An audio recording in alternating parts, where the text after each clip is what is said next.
Good evening and welcome. Tonight I'm going to be reading to you from this history magazine article called Twilight of the Neanderthals.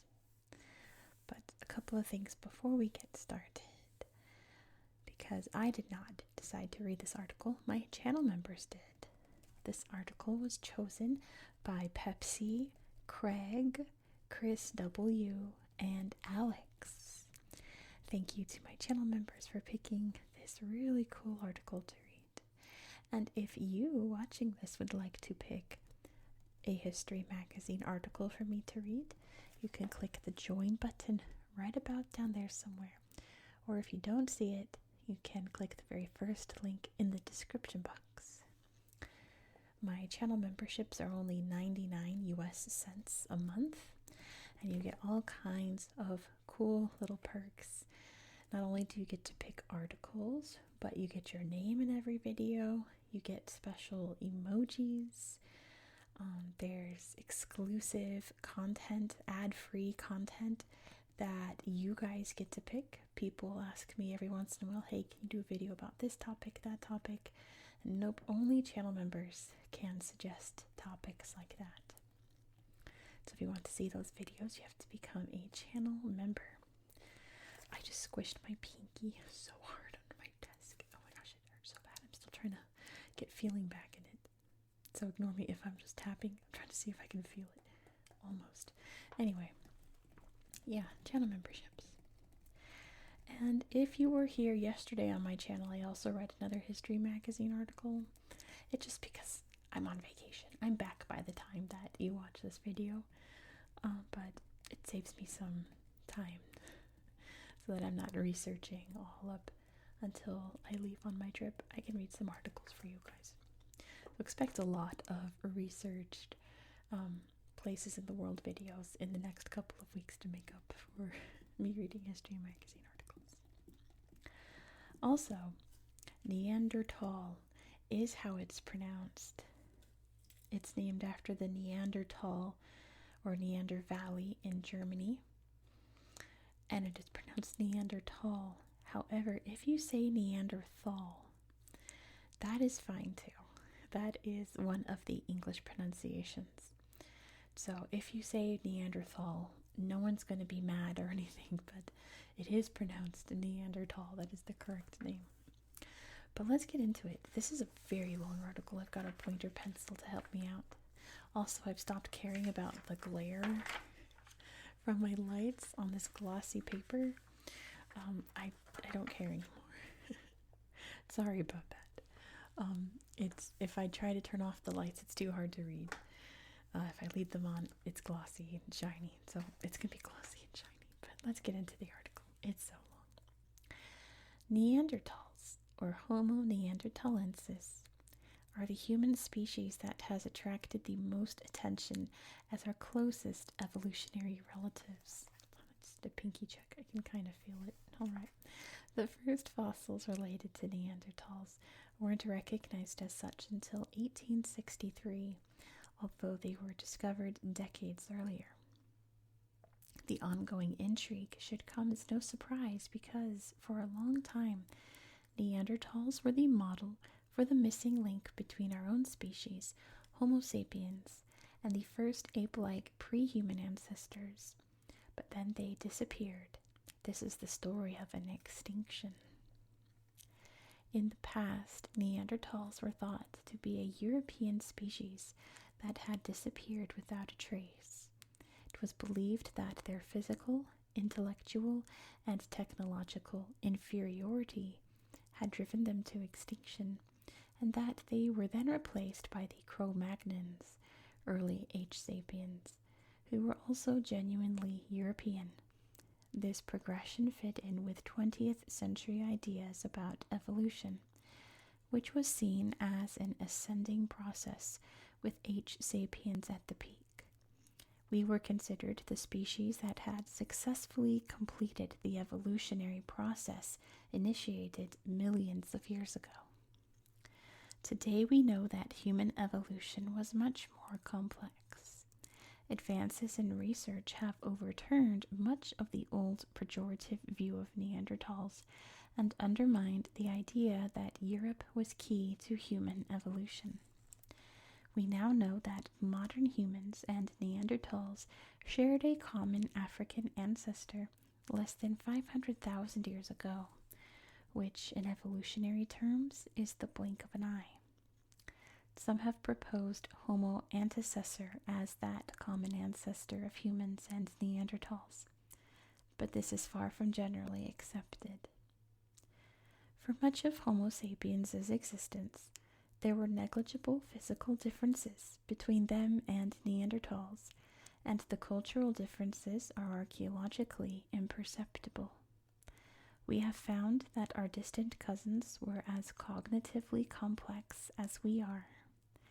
For a time, we even interbred, successfully reproducing and giving rise to hybrid individuals that, in turn, reproduced as well.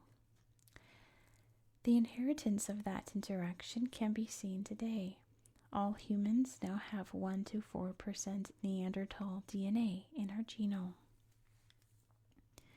The existence of so many similarities and the ability to hybridize have sparked debates for decades. Some researchers argue that H. sapiens and Neanderthals were actually members of a single species, which taxonomy, the classification of living beings, defines as a set of natural populations that are capable of interbreeding and producing fertile offspring.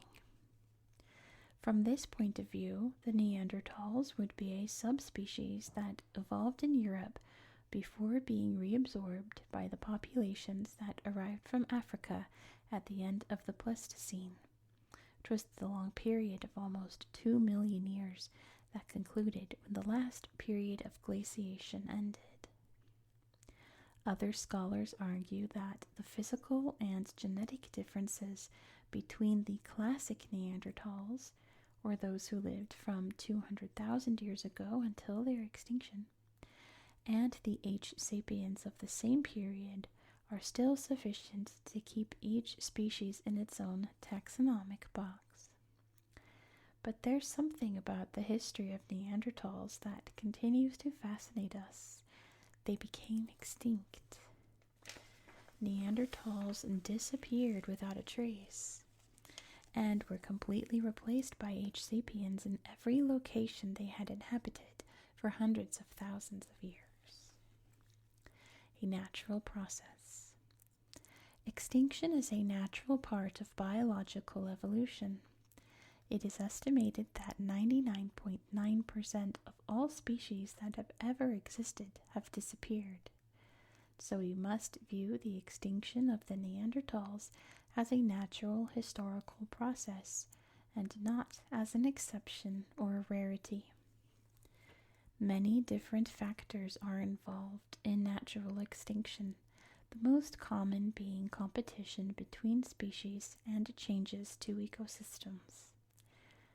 These may be determining factors in the extinction of taxa or species when their populations face demographic and genetic problems, or they may not affect them at all when populations are in good health. Figures are difficult to come by when discussing human evolution, but there is an estimate. The Neanderthals became extinct around 40,000 to 37,000 years ago. According to the data currently available, we can safely say that there is no solid evidence that they lasted beyond this threshold. Now that we have a certainty, let's move on to the nuances. My gosh, my pinky still is killing me. Okay. I squished it really hard on my desk. To find out when an individual or a Neanderthal population lived, and therefore when it disappeared, we use radiocarbon dating whenever possible. As a result of improvements in these techniques, some Neanderthals previously dated rather recently, such as those in Vidija in Croatia, hope I'm saying that right, at 28,000 years, or those from Spee in Belgium at 30,000 years, are now dated more in accordance with the 40,000 to 37,000 year cutoff. However, some isolated populations were able to survive several millennia longer in certain regions. Ultimately, the very nature of radiometric dating will never give us a firm date for the extinction of Neanderthals, but only a range of probability. From the viewpoint of biology and ecology, a species is considered extinct when its last individual dies. The popular image of the Neanderthals' demise is a sequence in which a wandering, melancholic individual exhales his last breath in a mountain crevice while remembering his fellows who died before him. For a species to become extinct, there obviously has to be a last individual, but nature works in a much more complex way. The affinity between Neanderthals and H. sapiens may have caused the last individuals to mix, so that, rather than disappearing, the Neanderthals would have been diluted among the new African migrants. Before a taxon or species becomes extinct, it may be eradicated or pushed out of one of its natural ranges, e.g. because of changes in climate, thus greatly reducing the territory in which it can be found. Species may even be in a state of functional extinction, in which populations are not viable in the long term because of their small size. Recent analysis of DNA from a Neanderthal fossil found in the Mandrin Cave in France's Rhone Valley reveals that the individual belonged to a hitherto unknown Neanderthal lineage, a tiny community that had remained in genetic isolation from other Neanderthals for some 50,000 years. The ability of these populations to survive isolated for so long shows how extraordinarily resilient they were. Before their final extinction, their populations were probably pushed out of most of their ranges, and they must have become isolated in separate groups with no gene flow between them. Genomic studies of Neanderthals from the caves of El Cedron in Asturias, Spain, Vidija in Croatia, Mezmatskaya in the Caucasus, and Altai in Siberia show that the last populations had very low genetic diversity. That means that they were small and very closed groups with cases of inbreeding. So although some individuals may have interbred with other human species, by the end, most Neanderthal populations and subpopulations were physically and genetically isolated, and therefore functionally extinct. It is estimated that this process could have taken up to 5 millennia, between 42,000 and 37,000 years ago. Retirement in the Mediterranean, who wouldn't want that? Although Neanderthals were once thought to have been exclusively European, their fossils have been found as far east as, Chagyrskaya, and Denisova caves in Altai in Siberia, and in the Bawa Yawan shelter in the Zagros Mountains in Iran.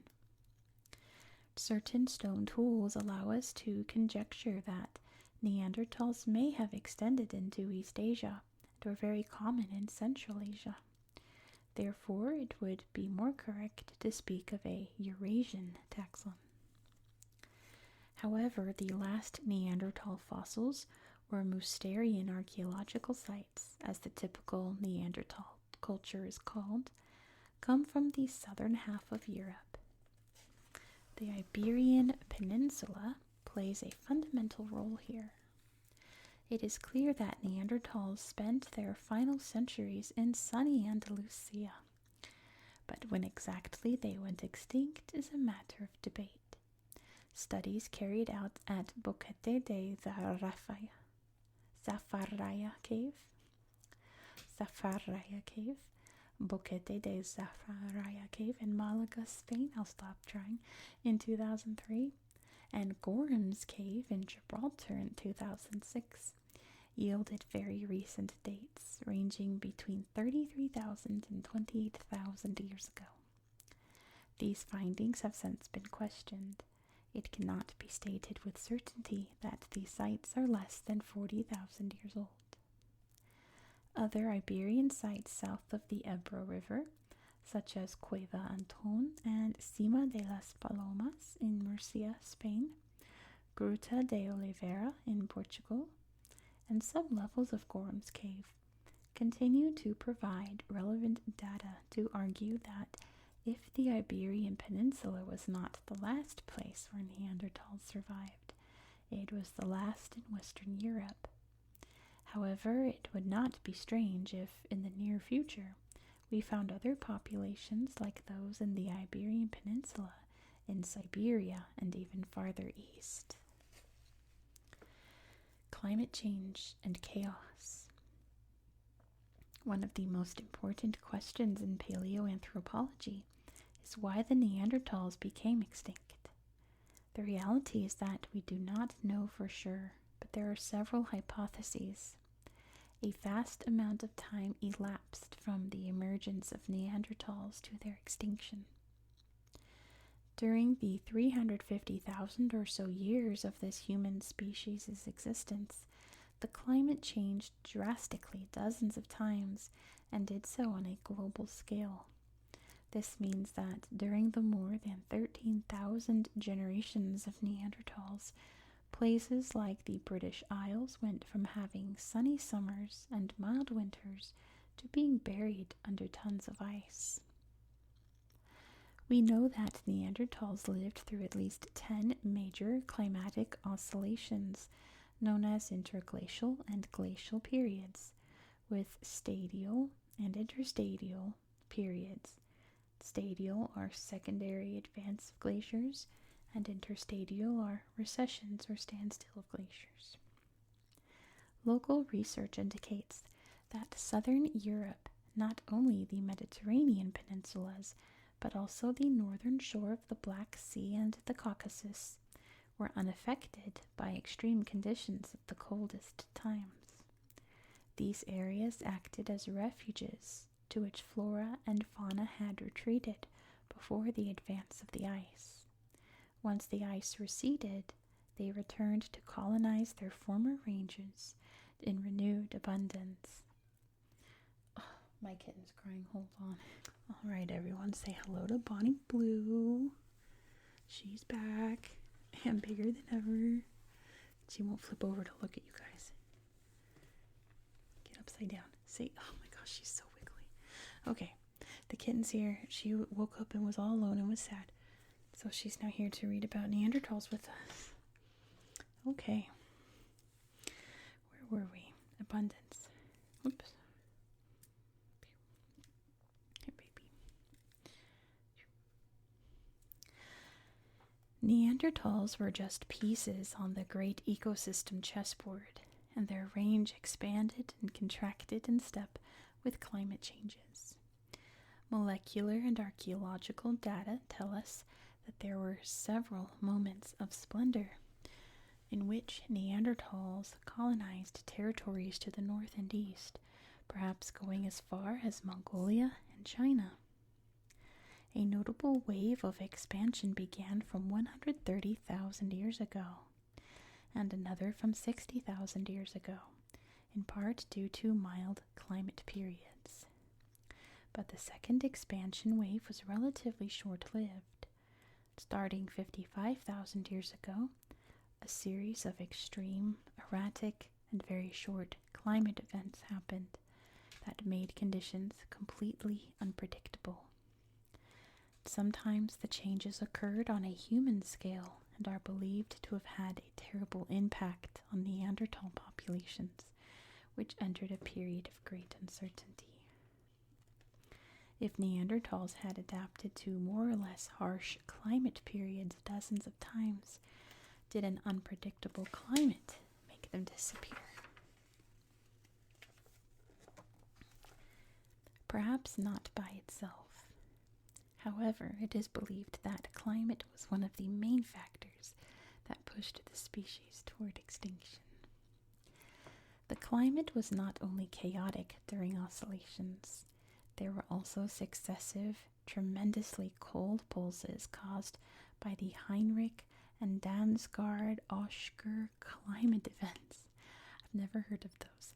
A massive iceberg discharge and abrupt warming, then a slow cooling of the earth, respectively. As far as we know, these hominins did not develop technology that would enable them to survive in Arctic biomes. There was never evidence resembling adaptability like that of the Inuit. This feature may be of vital importance in understanding Neanderthal extinction in the context of those times of extreme cold. While different Neanderthal populations adapted to Mediterranean ecosystems, where it seems they diversified their diet to include an important contribution of vegetables, small animals such as birds, rabbits, and turtles, and even marine resources, in Northern Europe a much more austere way of life prevailed. My kitten, she's found a piece of paper. Okay, that's happening. There, they depended on large herbivores, which were diminishing with the glacial cycles. Often, especially in cold periods, the Neanderthals of the European plains depended heavily on the meat of one or two main prey, such as bison in Moron or reindeer in the Jonjak Mountain Rock Shelter, both in France. The animal remains consumed at the sites do not indicate there were famines or shortages in these areas during the latest occupation. However, the more specialized a predator is, and the Neanderthals were exactly that, the easier it is to slide down the slope of extinction when the climatic situation worsens and the number of possible prey decreases. Okay, she's getting in my chair. Coexistence or confrontation. Oh my gosh. She just slid down my back with her claws. Oh my gosh, she is such a nightmare. You are a menace. There she goes. Okay, she's leaving now. Back to Neanderthals. I'm gonna have huge scratches down my back in the morning. The middle of the marine isotope stage 3 interglacial, which is about 45,000 years ago, produced an erratic climate that worsened from time to time.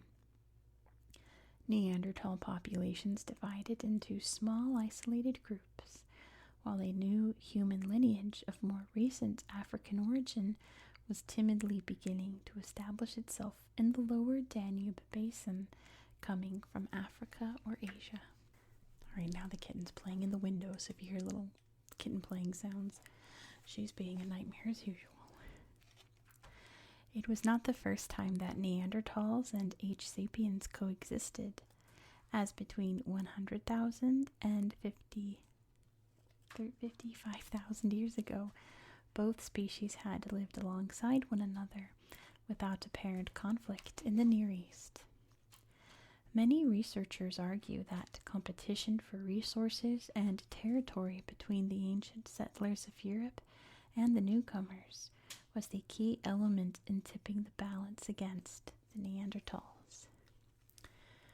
Although archaeologists do not see too many differences between Neanderthals and H. sapiens in terms of technology, diet, or how they occupied the territory, the first migrant H. sapiens who arrived in Europe brought Upper Paleolithic cultures with them. These included aspects that may have been of great importance in adapting to a world in crisis. Needles for sewing elaborate clothing, harpoons for fishing and hunting aquatic animals, spear throwers for long-distance hunting, and above all, an impressive panoply of ornaments that indicate the existence of complex networks for long-distance exchange between groups.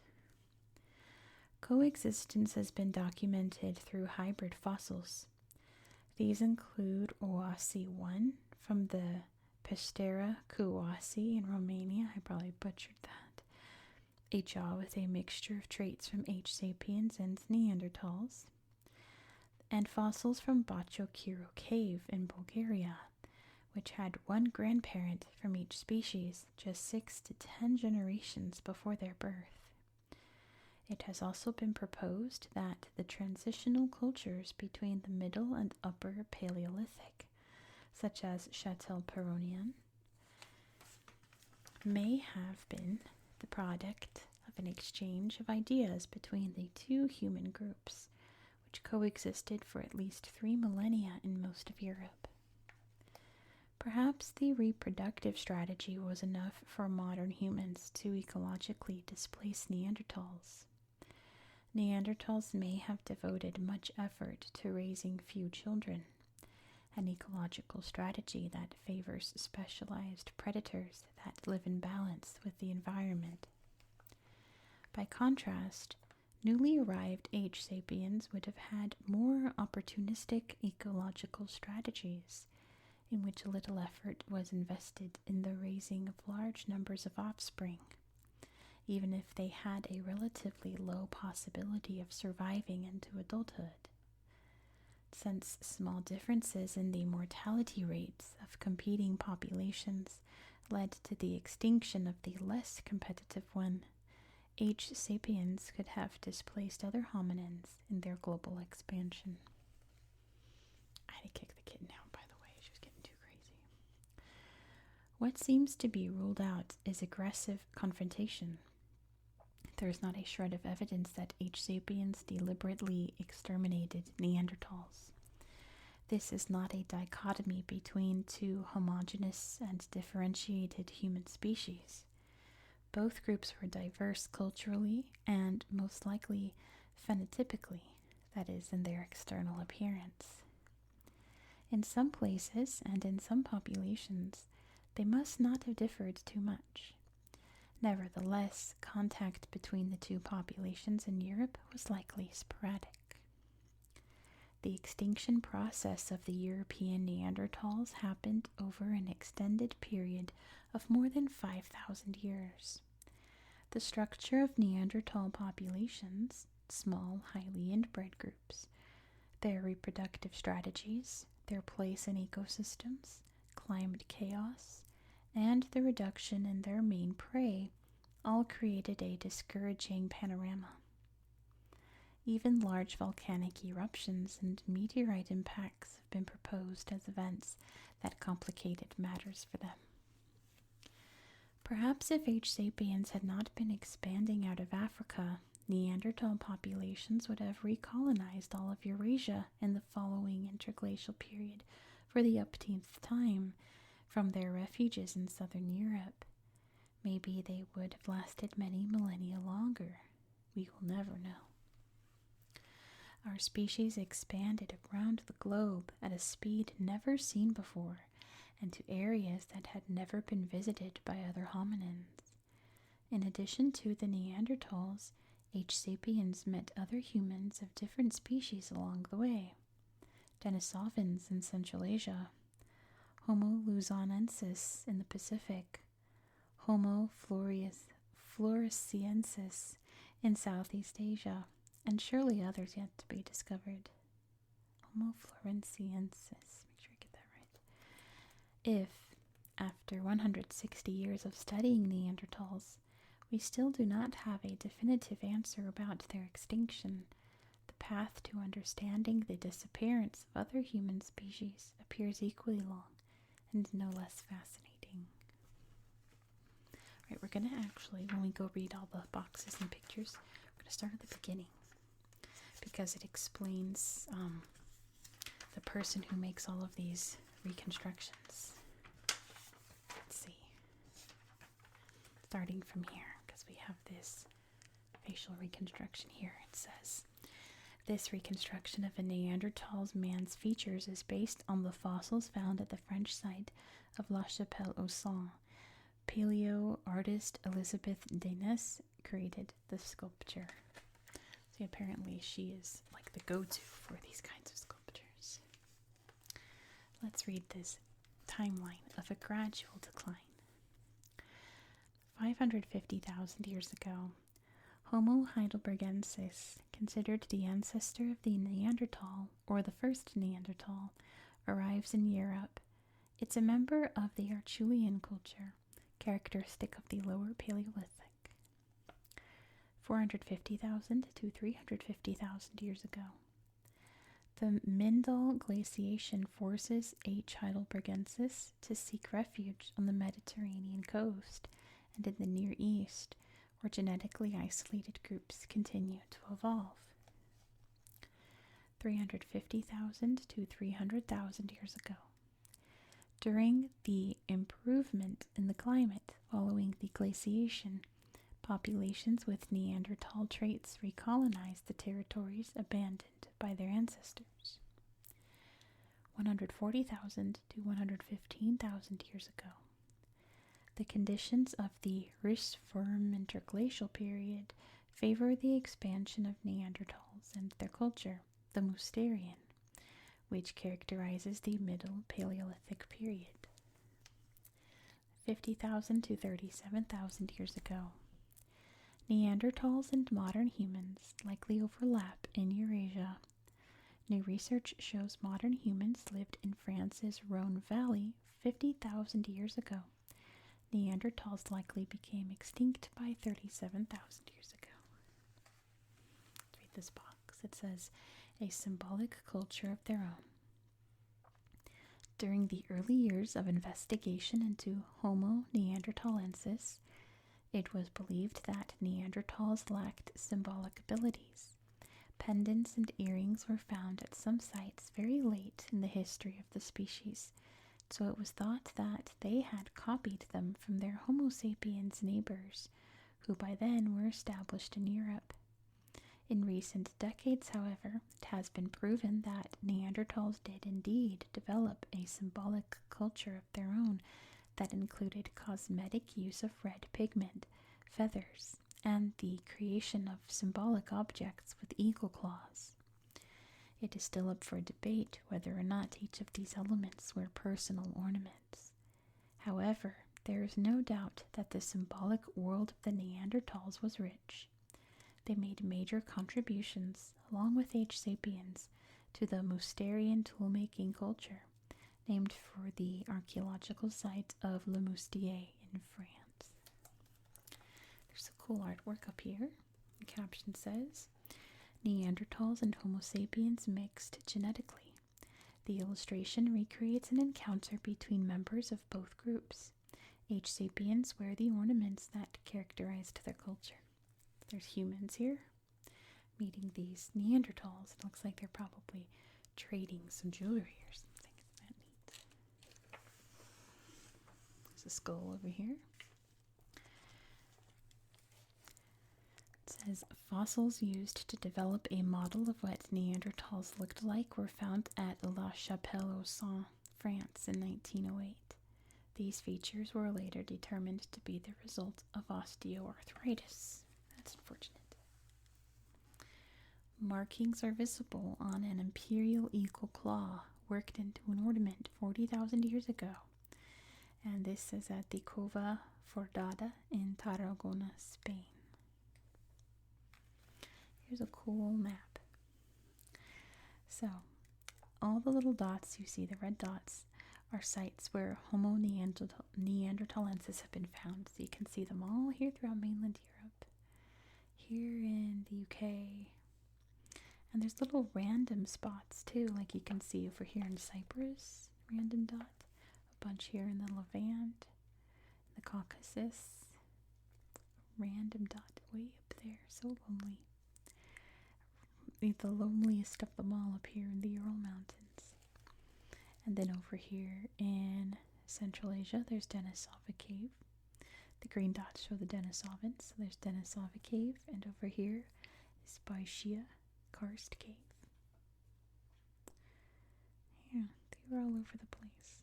And these are the paths that they took coming up from here, over to Europe there, and then up here, going this way.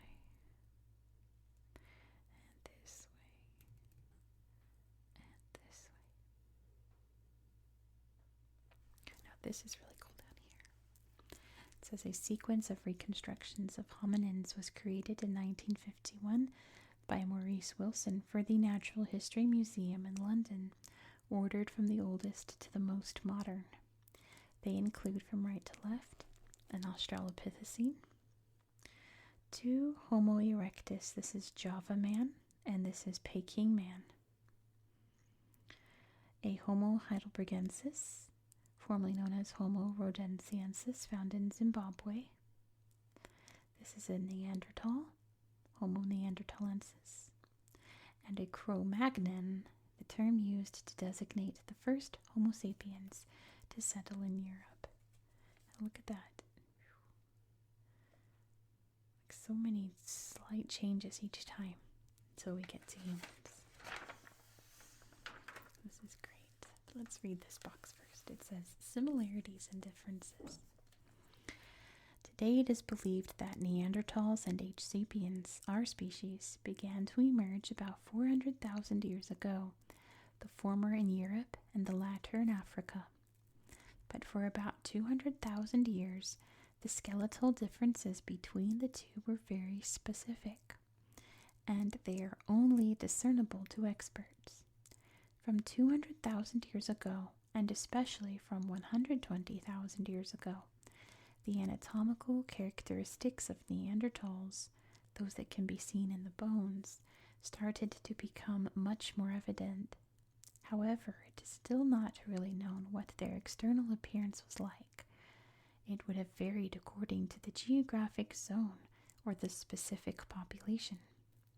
We know that H. sapiens were probably dark-skinned, but they would not have looked the same in tropical locations as they did in North Africa. By the same reasoning, Siberian Neanderthals would probably have looked very different from Mediterranean Neanderthals. Never thought about that. It makes so much sense. It says around 40,000 years ago, Neanderthals were shorter, stockier, and more muscular than modern humans. They had large superciliary arches, which is the bony ridges over the eyes. Their foreheads sloped backward, and they lacked a chin. Paleoartists André and Alphonse Kennis made this reconstruction of a Neanderthal female who was just under 5 feet tall. This has to be in a museum somewhere. Pretty neat. A hand tool right here. Looks like that's where like your thumb would go, right? You do some work, some carving or something. This tool was produced by the Levallois technique, a method developed by the Neanderthals. A stone was expertly struck to produce precise flakes. Then these flakes were retouched to obtain tools for different tasks. We're going to actually start over here because this box is related to these pictures. It says tracing Denny's Neanderthal roots. Denisovans are a human group genetically differentiated from Neanderthals and H. sapiens. They were first identified in 2008 when ancient DNA was sequenced from a small bone from the hand of a female found in the Denisova cave in the Altai Mountains of Siberia, Russia. In 2012, another bone in the cave, belonging to a different young Denisovan female, who the researchers named Denny, was found to be a hybrid. Denny's father was a Denisovan with some Neanderthal DNA, and her mother was fully a Neanderthal, whose origins were in the western populations of France and Spain. Neanderthals, therefore, mix not only with H. sapiens, but also other hominins they encountered along the way. This supports the view that Neanderthals did not die out, but were eventually assimilated into modern human populations. Sorry if I paused for a second. There was like a loud buzzing in my ear, in my headphones. That was really creepy. Hopefully that didn't pick up. I guess we'll find out. So here's Denisova Cave. How cool is that? Archaeologists explore this cave in Russia's Altai Mountains, which was occupied by several human species over a period of 200,000 years. Among its many occupants were the Denisovans, who lived here around 90,000 years ago. And then here's Denny, what she would have looked like. This is a reconstruction of a 13-year-old Neanderthal Denisovan hybrid girl, known by archaeologists as Denny. A tiny fragment of her remains were found in the Denisovan cave in Russia. She lived around 90,000 years ago. It's crazy. So usually when species like lions and tigers, you get ligers, the males can't reproduce. Like the DNA is, it's how you get like mules, because it's a donkey and, wait, I just forgot. Horses, that took way too long. I'm really tired. This is making me sleepy. Donkeys and horses, when they reproduce, they make mules, and male mules can't or I think all mules can't reproduce. So there's so many animals that can reproduce one, but that one can't. They can't pass that on.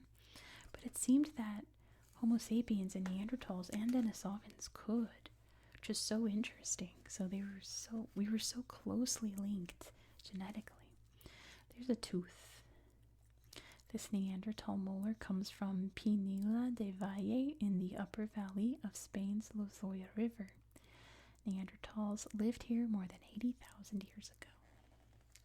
And here's another skull from Gibraltar, estimated to be about 40,000 years old. And here's this place I was struggling to say, Boquete de Zafarraya. The first Neanderthal fossils in this cave in Malaga, Spain, were found in 1982 and 1983. Researchers discovered traces of cannibalism in the Neanderthal remains here. Big yikes. This is part of the 6th extinction. Only catastrophic events can trigger extinctions among healthy populations. These are usually mass extinction events affecting a large number of taxa or species, and we are currently experiencing one of them, the so-called 6th extinction. In the entire history of life on our planet, this is the only extinction that has no natural causes. It is caused by the activity of humans and our ability to alter the natural environment. Some researchers think that we can include Neanderthals in an early phase of the 6th extinction, since their disappearance as a distinct species was partly because of the success of H. sapiens in gaining control of natural resources in space. Even if, as many archaeologists now believe, Neanderthals did not undergo full extinction, but were instead assimilated into human populations, they did so because they were outcompeted for resources by their human neighbors.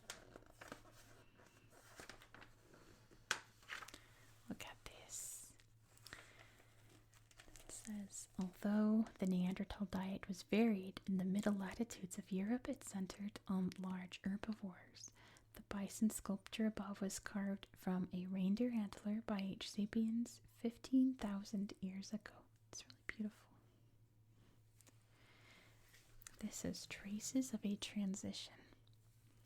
The replacement or assimilation of Neanderthals by H. sapiens in Europe is reflected in the transition of tool-making cultures.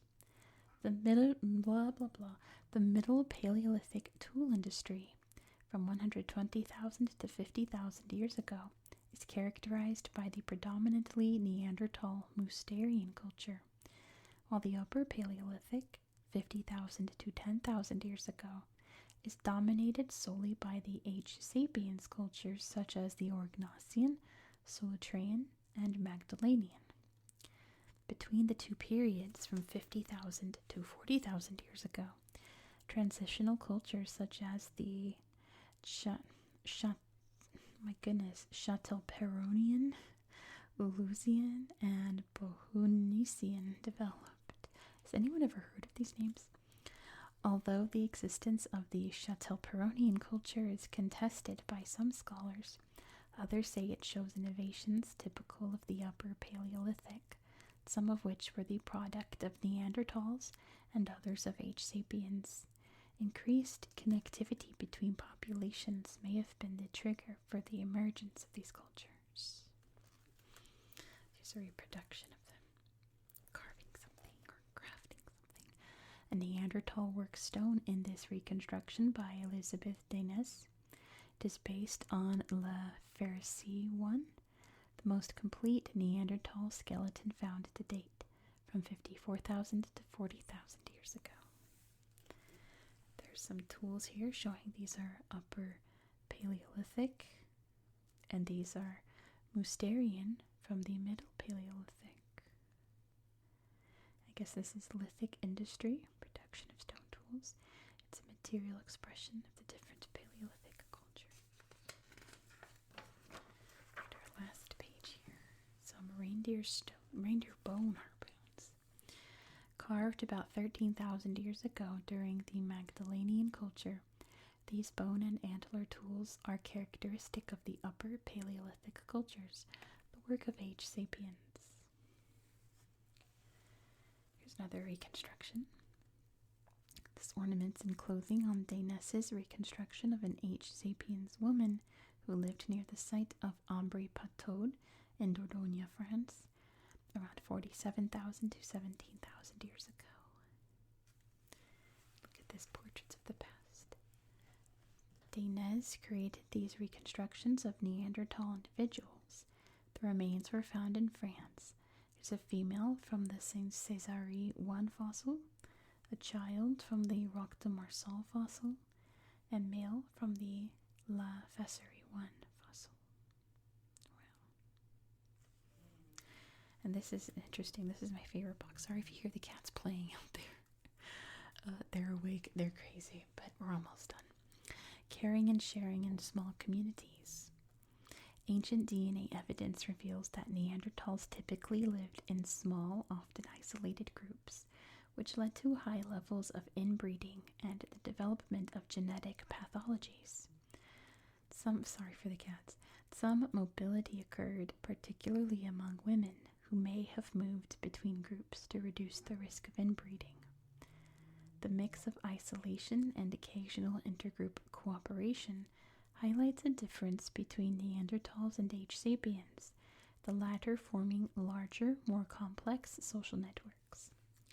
Injuries found on Neanderthal skeletons, there's the cats, indicate that both men and women participated in physically demanding activities, likely related to hunting large animals.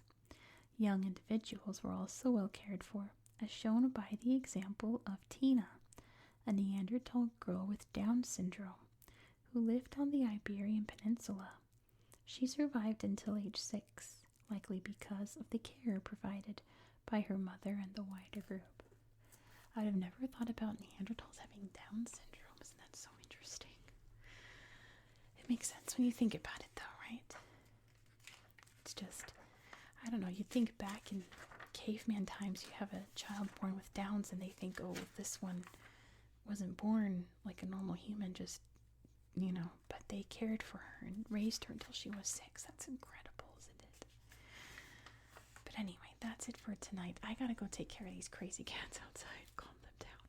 But thank you so much for watching. And if you want to recommend some History Magazine articles, I do have a new issue arriving. Let's see, when you get this, it'll probably be in like a week from this video coming out. I'll have a new magazine, which means more articles to pick. So if you'd like to pick one, just click that join button and you'll get to vote in a couple weeks. Please don't forget to give this video a thumbs up. Let me know your thoughts down in the comments. I hope that you found this video to be relaxing and educational,